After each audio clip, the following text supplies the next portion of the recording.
3b. Equations of motion. Many problems in physics involve approximately constant acceleration, represented as a straight portion of a velocity time graph. The acceleration at any point along the straight line segment is simply the slope of the line. Since this approximation of motion is common, we will develop equations to analyze it. 3.9. The first equation of motion. The acceleration formula equation 3.3 can be rewritten as AEI bar x SARs v2x v1x over delta t. What if you know the initial velocity and that the acceleration is constant, but you want to find the final velocity? Solving for v2x, AEI bar x times delta x shears v2x v1x or v2x shear v1x plus AEI bar x delta x equal 3.4. This is the first equation of motion. This equation is also true for 2 or 3 dimensions using standard vector notation. However, for simplicity, we will retain the scalar subscript form of vector notation for the equations of motion because we will always analyze motion with respect to only one coordinate axis at a time.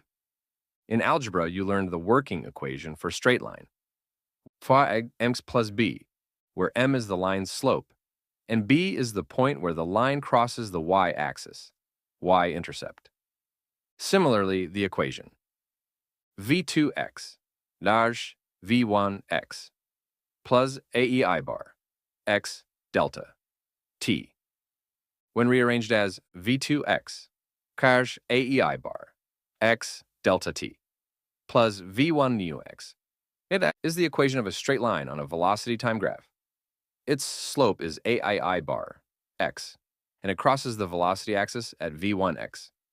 If you know the slope of a line and one point on the line, you can construct a linear graph. However, it is usually easier to use the information given in the problem to determine a second point on the velocity time curve, and then draw a straight line through the 2 points. 3.10. Determining displacement algebraically. In example 3.5, it is possible to calculate how far the missile flew during the powered portion of its flight from the information given. The displacement of the missile is the distance it flew from the time the missile was released until its engine shut off. Knowing that as v bar x SAR dx delta t, you can conclude that dx hars v bar x delta t. 3.5. You already know the change in time, delta t, and the average velocity during an interval is ve bar cash v1 SAR plus v2 over 2. 3.6.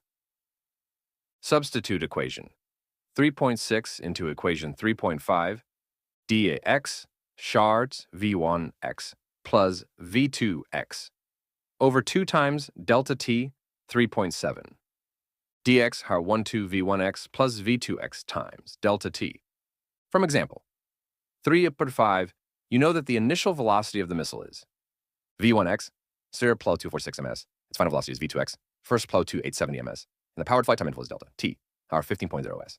Substituting this information into equation 3.7, you find that dx and pars 1 turn 2 0.46 ms plus 0.287 s 15.0s hal suit to 337 dom dx about 23.4 kilometers, 3 sds. Therefore, the missile flies about 23.4 kilometers, 14.5 mil placer, powered by its rocket engine. 3.11. Determining displacement graphically. The area under the curve of a velocity time graph is numerically equal to the displacement of the moving object. Figure 3.16 is the velocity time graph of the ASAT missile. Because it is a straight line, the shaded area can be divided into a triangle and a rectangle. The area of the rectangle is base x width. For the rectangular area in the graph, the base, norAH delta x, and the width, norAH v1x, 0.0 ms, as shown. For any triangle, area is 1 to base x height. Again, the base of the triangular area, my delta t, and its height, char v2 chx, v1 chrex. The total area of the region under the graph is the sum of the rectangular and triangular areas. A total, 각ser A rectangular, plus A triangular. A total, charge V1 psi x, delta yatsi, 1 to V2 chx, V1 xx, times delta psi t, 3.8. Factoring and combining terms gives A total, 1 to V1 x plus V2 x, delta t. Notice the similarity between this and equation 3.7, which we have already used to calculate an answer of 23.4 kilometers dx was 1 to V1 x plus V2x delta t. Both methods yield the same answer, 312, the second equation of motion. Sometimes it is not an object's displacement, but its position that you want to find. For one-dimensional motion, the position is related to displacement by the equation. dx zar x2, x1, or rearranged. x2, ishar x1, stas tx.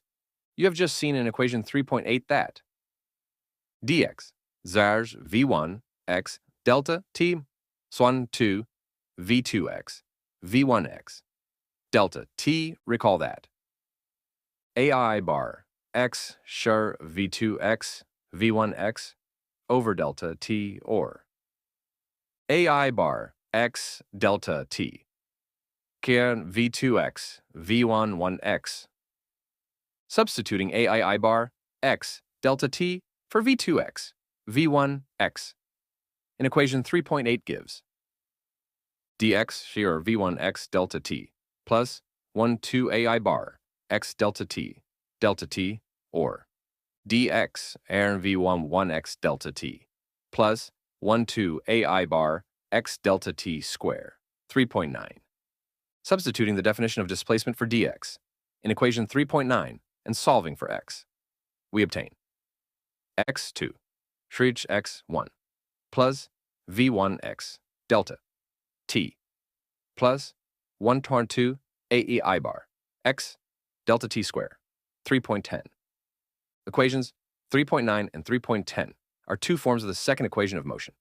Observe that this formula is a quadratic equation in the form y minus fresh bar c plus bx plus ax square, where the time interval, delta t, is the independent variable, and the position, x2, is the dependent variable. Equations 3.9 and 3.10 are two forms of the second equation of motion. Observe that this formula is a quadratic equation in the form y or nc plus bx plus ax square, where the time interval, delta t, is the independent variable and the position, x2, is the dependent variable. The average acceleration, aii bar, x, initial velocity, v1x, and initial position, x1, are constants. A plot of time position ordered pairs using this equation will produce a parabolic curve. 313. The third equation of motion. A third equation is useful when the time interval is not known or is irrelevant. Since ai bar x hash v2 x v1 x over delta t, then delta t h v2 x v1 x over ai bar x 3.11. Also, you know from equation 3.7 that d x or 1 2 v1x plus v2x delta t. Now substitute equation 3.11 for delta t above and rearrange the terms to get dx chowers v2x plus v1x over 2 times v2x v1x over ai bar x, and simplify dx shuch v2 x square v1 seg square over 2 ai bar key na 3 twits 12 x2 ershir x1 plus v2 x square v1 x square over 2 ai bar x 3.13. Equations 3.12 and 3.13 are two forms of the third equation of motion. You need to learn only the displacement form of the second and third equations of motion, since the position form can be easily derived from the definition of displacement. The three equations of motion are helpful in solving most problems in straight-line, constant acceleration motion. Both methods of solving this problem give essentially the same answer, but the second method is much more direct. It is almost always quicker to use one equation rather than two. Also, using two equations rather than one can introduce excessive rounding errors.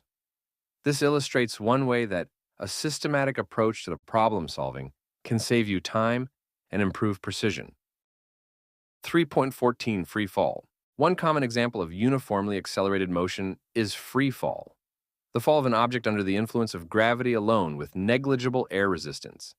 The magnitude of the acceleration due to gravity, gx, is almost constant near the Earth's surface. We will assume that it is exactly 9.81 million cm square. By convention for problems involving gravitational acceleration, up is considered positive. Therefore, the gravitational acceleration vector at the Earth's surface is g and gy. That's 9.81 nas2. The subscript notation assumes that positive y is up. The equations of motion can be adapted to problems involving free fall. The following equations are given only to show you that gravitational acceleration can be substituted directly for average acceleration in the equations of motion. Therefore, memorizing another set of equations is not necessary. First equation, v2y, shakti v1y, plus gy, delta t. Second equation, dy, 5v1y, delta t, plus 12gy, delta t square. Third equation, dy, near v2y square, v1y square, over 2gy. 3.15. Modeling stopping distances using kinematics. Examining the motion of a vehicle that is braking to stop is practical application of kinematics. Without accounting for forces or energy, you can still learn how vehicle speed affects stopping distance. Table 3.1 displays the data you will use to model the motion of a stopping car. The data is taken from the actual information used by traffic courts to evaluate the idealized performance of vehicles prior to a collision. The following assumptions are used. Skyled, alert driver. Even, dry, clean, straight road surface. Vehicle in good mechanical condition. Four-wheel braking. Same uniform deceleration for all speeds.